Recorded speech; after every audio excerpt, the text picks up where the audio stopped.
Please allow me to take you back to what happened in Ukraine to the third country nationals when the war started on February 24, 2022.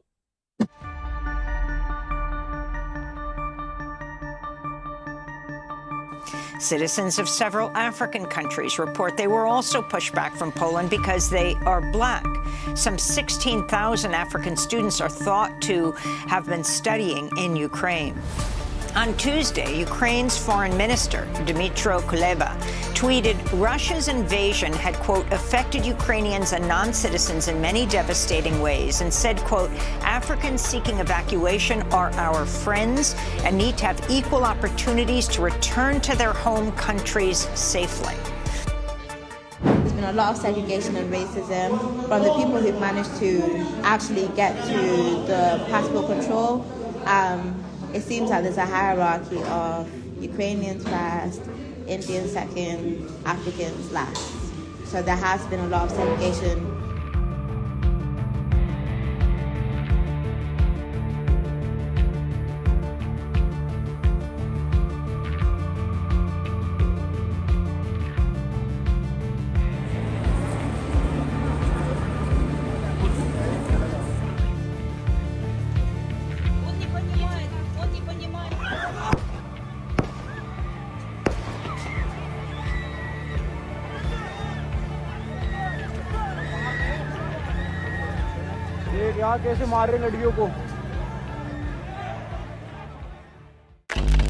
We were humiliated, discriminated against, and abused when trying to cross the border to Europe. We were heavily traumatized from that experience, while those traumas, pains, and sufferings were the baggage we brought with us to the Netherlands while seeking safety, recovery, and protection just like other displaced persons. Over the last year and a half, since the war in Ukraine started, third country nationals with temporary permit from Ukraine living in the Netherlands have had an extremely hard time putting their lives together. It wasn't difficult for some third country nationals to return to their country of origin because they had nothing to lose, while some had lost everything they worked for with the years of hard work and relationships invested in Ukraine, which makes their reality different from others. The European Union Council was aware of the repercussions of the war, the victims, and the psychological effects they can have on any displaced persons, regardless of background or national identities. And that is why the Temporary Protection Directive was implemented after the war broke out, which commensurates with 2001 protection directives issued during the Yugoslav War. The government of every member state understood and acknowledged the capacity and complexity of the damaging effect this sudden war that started on February 24, 2022, have caused every displaced person who fled Ukraine.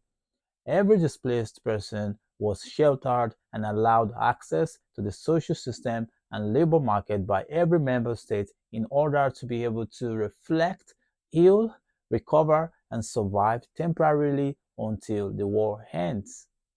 But unfortunately, the war is still ongoing. Other member states provided a suitable option for third country nationals with temporary residence from Ukraine who are also part of the displaced persons to easily integrate. This is because the circumstances in which we arrived into the EU was different from those who are arriving from the global south with visas. There are so many factors the Netherlands government could have researched and considered. Rather, they decided to choose the unfair and discriminatory decision, which is fashioned to destroy the lives of the third country nationals with temporary permit from Ukraine. Applying for residence permit for work or study in the Netherlands is not as easy as it is said to be by the IND. There are underlying rules that make the obtaining of the residence permit in the Netherlands extremely difficult due to its bureaucracy. If the Netherlands government is practicing true democracy as it claims, we should be able to have a floor for discussion. War changes everything, destroys people's goals, plans, lives, and dreams, which also inflicts health issues to any displaced person who is not properly cared for, regardless of skin color, nationality, or social status.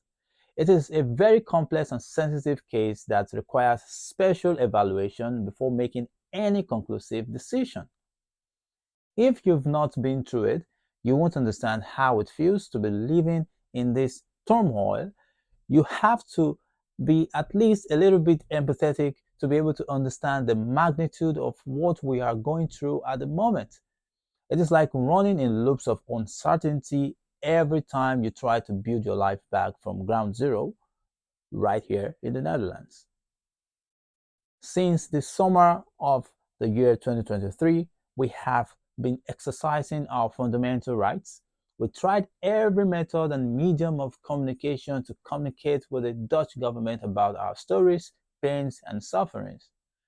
We used the mainstream media, newspapers, online media outlets, social media platforms, TV stations, radio stations, and not only that, we also demonstrated 3 times, released official appeal letter on our websites, wrote letters to all 223 mayors across Netherlands, including the State Secretary of Justice or Minister of Migration, Eric van der Berg, and yet all these government institutions from the top to the bottom turned deaf ears to our plight.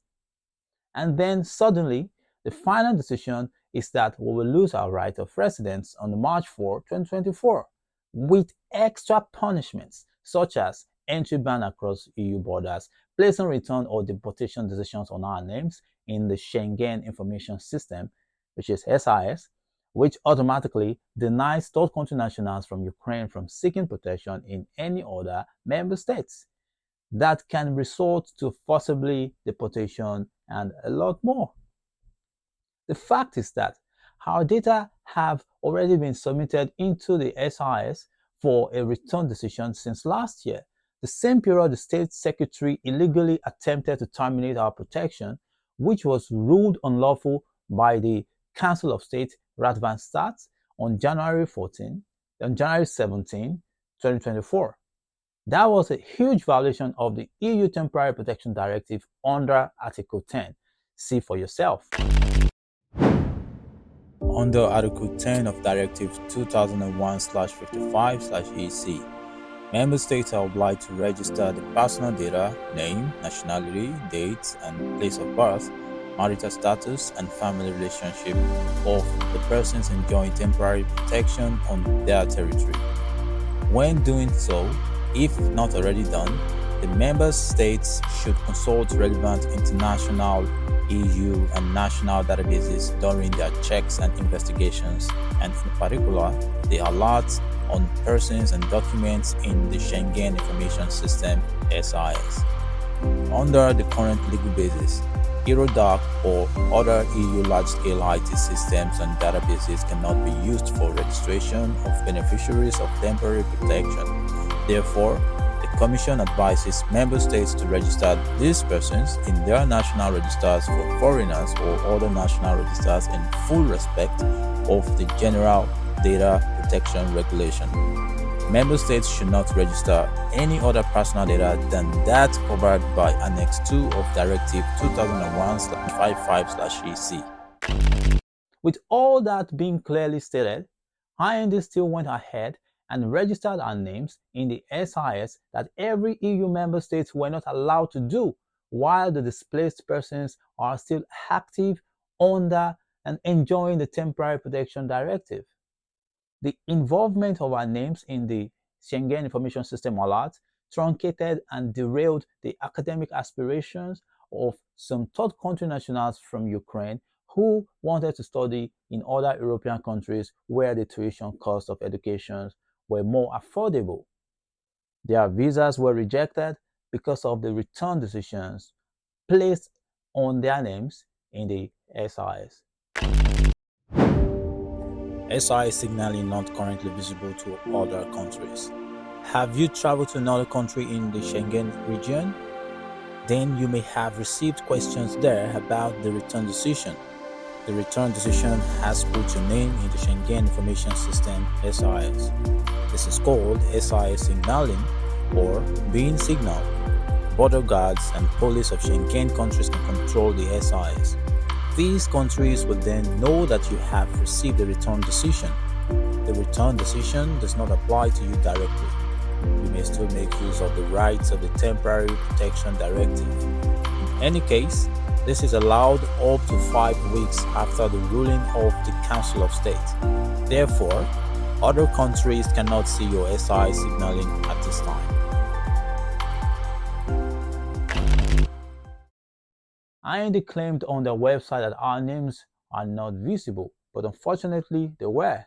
They lied about it and are unapologetic about the repercussion of what their actions have caused to our marginalized group. IND misused its power and authority and undermined the main purpose of SIS against the voiceless third country nationals from Ukraine, which is gravely unfair to people who do not commit any crimes. The Dutch government is indirectly and profusely turning law-abiding displaced persons from Ukraine who did nothing unlawful, who are currently legal and contributing to the Dutch society into illegal immigrants, while the European Union Council, United Nations for Human Rights and Refugees, and other multilateral NGOs that claim to be advocating for human rights and equal treatment for all are watching. So, how kind is this? How are we meant to be treated like this? After fleeing from a war that evaporated our dreams to the Netherlands for safety, a country that always champions, preaches, and advocates for human and equal rights for all in international forums and world conferences, have decided to marginalize some set of displaced persons from Ukraine because they are third country nationals with temporary residence permit from Ukraine. We were supposed to get a chance to recover and start healing from what we've been through. Talk less of how excruciating crossing the Ukraine border was, with all the humiliation we had to endure. However, we are still feeling broken due to the uncertainty the State Secretary Eric van der Berg inflicted on us since we got to the Netherlands for the past 18 months, while he has made a decision to evict us from the Netherlands, the EU, and the Eastern European area zones. This decision is not the solution. It doesn't help anyone. We are asking to be seen and treated like everyone else. We want the same chance to recover and to feel safe again, as ruled by the State Council Randstad on January 17th, that the Minister of Migration or the State Secretary of Justice, Eric van der Berg, wasn't allowed to end our temporary protection for the past 18 months, but he did it anyway. His several attempts to terminate our temporary protection caused pain and suffering to those who thought the Netherlands was safe for them. There are lots of emotional damages to be repaired. There is no space for recovery as we now face another episode of psychological warfare. The issue at hand extends beyond returning to our country of origin. Imagine students who ventured abroad for education, seeking academic opportunities unavailable in their home countries due to limited resources. They chose Ukraine for its educational offerings in fields like medicine, engineering, dentistry, information technology, and to mention a few. Then conflict struck.